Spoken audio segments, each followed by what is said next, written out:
Tudo bem, pessoal? Lucas Martins aqui, fiscal do povo. Eu vim aqui falar com o prefeito da cidade de Toledo a respeito do aumento, salarial que teve recentemente, que o pessoal faltou pouco cair de pau em cima do senhor ali. E eu estava ali na Câmara de Vereadores ontem e eu vi muita injustiça. Se você gosta do trabalho do fiscal do povo aqui, esse projeto maravilhoso, contribua na minha vida, faz um Pix. Tá aqui na descrição. A sua ajuda, ela importa muito para mim. Ela permite que eu continue a fazer o que eu estou fazendo. Eu vi um pessoal muito agressivo, um pessoal extremamente estúpido, destratando as autoridades locais ali e pegando o senhor para Cristo, praticamente. E eu queria que o senhor desse a versão do senhor e explicasse, sendo bem sincero, qual é o porquê de tudo isso? Tá certo. Por que 30%? Por que não 15%? Por que esse aumento agora? E que em poucos argumentos, em argumentos claros, o senhor me desse uma posição. Tá certo. Bom, olá pessoal, tudo bem? O Lucas está aqui no gabinete e naturalmente que a gente sempre atende todo mundo. Na verdade, o que foi discutido na Câmara Municipal, o PL 54, que diz respeito aos subsídios do prefeito, os salários do prefeito, do vice-prefeito e secretários. Na verdade, essa questão está acumulada desde 2016, que foi a última reposição inflacionária. Então ficou congelado esses vencimentos de 17, 18, 19, 20, 21 e 22. 6 anos? 6 anos congelados. Esse acúmulo de reposição inflacionária nos cálculos chegou a 34 quase 0,2. Aí é o seguinte, a Câmara, o ano passado, já quis discutir essa questão, mas deu muita polêmica, nós acabamos retirando o projeto. Ficou congelado isso desde 2017. Ah, eu entendi que era a gestão passada, do ano passado. Ano passado a gente já buscou discutir. O que ocorre que a Câmara colocou para discutir isso? Porque é na Câmara que tem que nascer, que ela tem a prerrogativa legal de constituir o debate para os subsídios do prefeito, salário do prefeito. E é de lá que evidentemente nasce. Por que chegou o momento de reposição inflacionária nos subsídios do prefeito? Porque nós temos constitucionalmente o chamado redutor constitucional, ou seja, o salário do prefeito é o teto para todos os servidores receberem. Como em todos os municípios brasileiros, acontece isso também. Os médicos sempre têm um valor salarial de vencimento sempre muito superior a outras categorias. E há 6 anos, esses médicos que chegaram no redutor constitucional, o teto máximo, não conseguem receber os seus valores. Com isso, constitui uma dívida trabalhista para o município pagar no futuro, se porventura o servidor resolver entrar no justiça. Você abre precedente para um processo milionário, Como já tem dos professores que a gente perdeu, que já foi debatido isso por muitas vezes na Câmara, em todos os lugares. Quando foi lido pela primeira vez o projeto que discutiu essa questão na Câmara, agora, dias atrás, Ademar e eu, meu vice-prefeito, fomos lá e protocolamos uma carta aberta à Câmara Municipal dizendo que qualquer valor acrescido dos salários do prefeito, do vice-prefeito, que fosse concedido pela Câmara, nós receberíamos na nossa conta, mas toda essa diferença doaríamos, e como agora já é concreto que foi feita essa reposição de 24,92, esse valor nós vamos depositar no fundo de saúde. Então, uma pergunta, por que o senhor não lançou essa ideia que o senhor acabou de me falar quando lançou o projeto? Não, é que na verdade nós só podemos oficializar isso quando o projeto é lido na Câmara. Quando ele é lido, ele evidentemente entra na pauta para a votação. O que a gente não quis fazer antes? Porque ia dar a conotação de que nós somos gente que faz politicagem com isso. Iniciou a sessão de leitura, nós imediatamente, antes da leitura do projeto, já protocolamos, porque sabíamos que estava na pauta para a leitura. E a partir daí, ficou resolvido essa questão. Então, todos os valores que foram acrescidos e repostos pela inflação a partir de agora vão ser depositados como doação do prefeito referente ao seu salário no Fundo Municipal de Saúde. O senhor não fez isso por causa de pressão? Não, era uma decisão tomada. O argumento do pessoal é porque o senhor estava com medo da pressão. Absolutamente não. Eu conversei isso dentro do meu gabinete com vereadores, inclusive, dizendo que eu, prefeito, não preciso ganhar mais que 18.469 líquidos. É bom explicar isso. Nós temos hoje um valor salarial bruto de R$ 25.103, correto? Descontados imposto de renda da pessoa jurídica e INSS, nosso valor líquido é 18.469. Houve a reposição inflacionária de 24,92 em cima deste valor aqui. Então isso foi para 31, não me recordo exatamente o valor que deu lá, 31 e alguma coisa. Então a diferença desse 31 para 25, né? A diferença desse 31 para 25 será devolvida na Câmara Municipal. Eu só vou receber este valor efetivamente até, é bom que você filme aqui, porque aí a letra do prefeito, até 2024. Se você comparar com aquilo que é a média salarial brasileira, realmente é um salário que é diferente, é um salário bom. Mas se comparar com o CEO de uma empresa, ganha muito mais que isso. O CEO ganha R$100 mil. Hoje nós temos empresários aqui que faturam muito mais, como o CEO ou o CEO de empresas que temos em Toledo ganhar. Então, em resumo, se fez necessário fazer isso. Então é importante dizer agora, com essa recomposição inflacionária,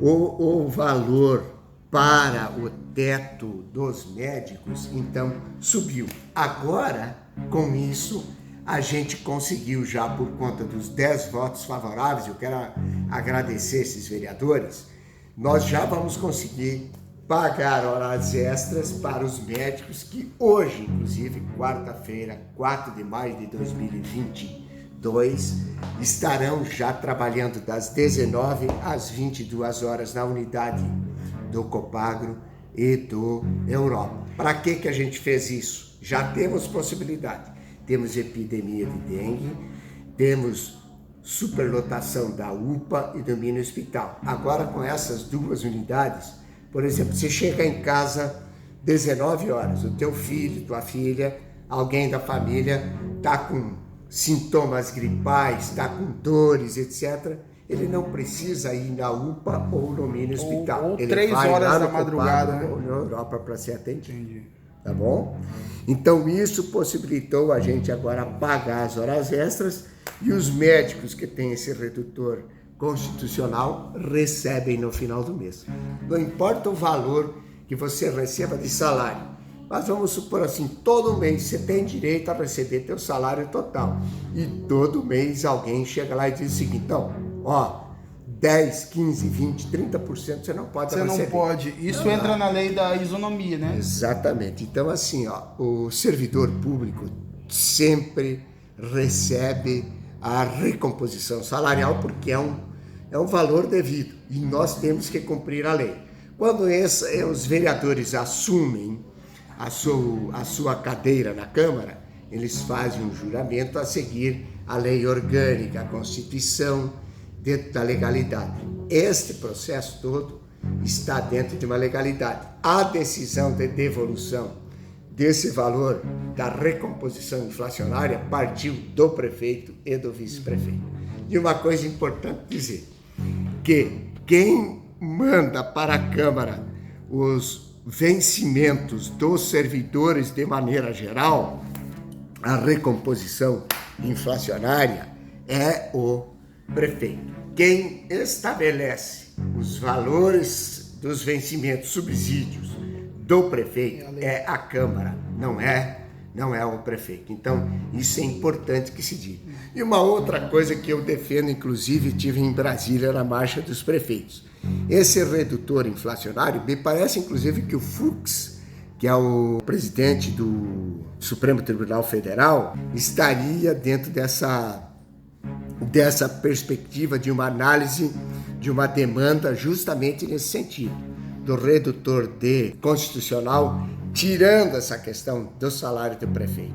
Aí joga para outra instância, porque é realmente importante que você faça. Tirar esse redutor constitucional do prefeito. Aí os municípios vão poder pagar um valor que seja um valor que componha, evidentemente, a satisfação do povo e aquilo que pelo menos um prefeito possa viver por conta das suas responsabilidades. E essa diferença? O salário dos 30 e poucos por cento foi aprovado 20 e quantos? 24,9%. E essa diferença, como é que fica?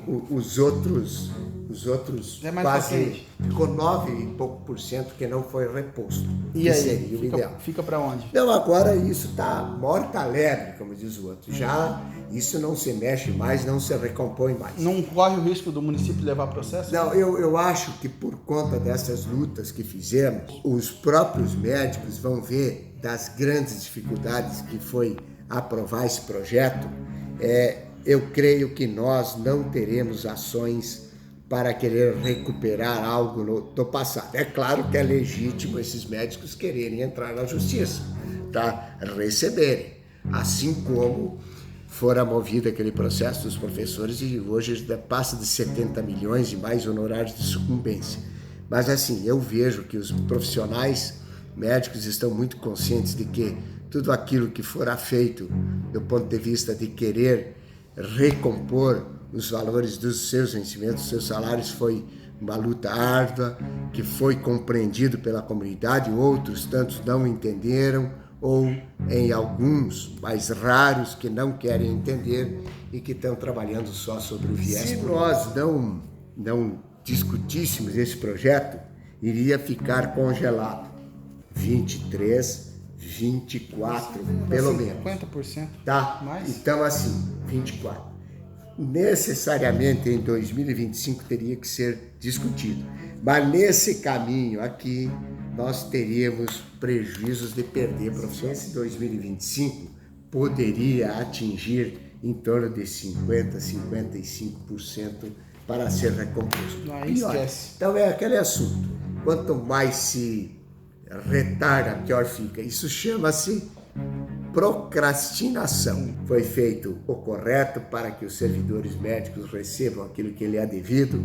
O prefeito até 2024, 31/12/2024, continua com o mesmo vencimento de R$ 18.469 até lá, líquidos. Estamos falando do valor líquido. Essa diferença foi repassada para a saúde.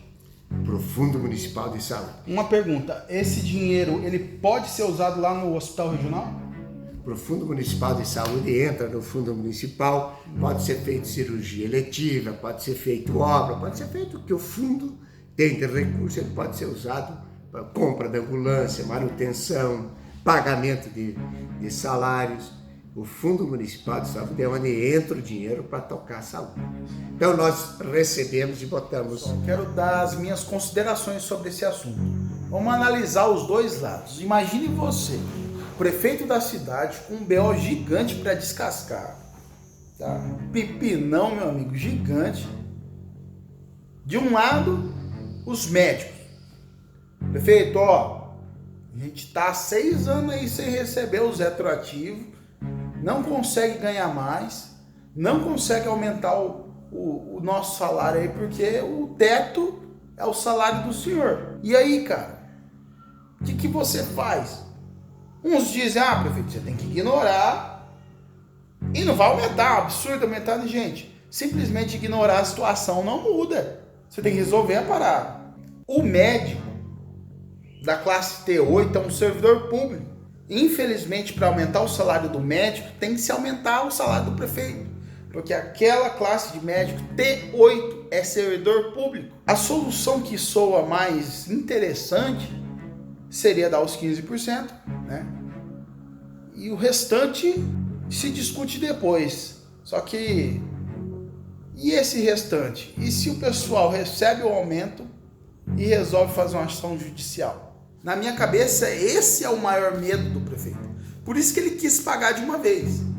Falar que ele quis aumentar o salário dele, eu acho que não, cara. Eu acho que ele não levantou de manhã e falou assim, eu quero ganhar 30% a mais. Se nós não tivéssemos em um momento pós-pandemia, aí sim, eu acredito que a melhor solução seria dar os 34% logo de uma vez, sofre um pouco mais, paga essa dívida.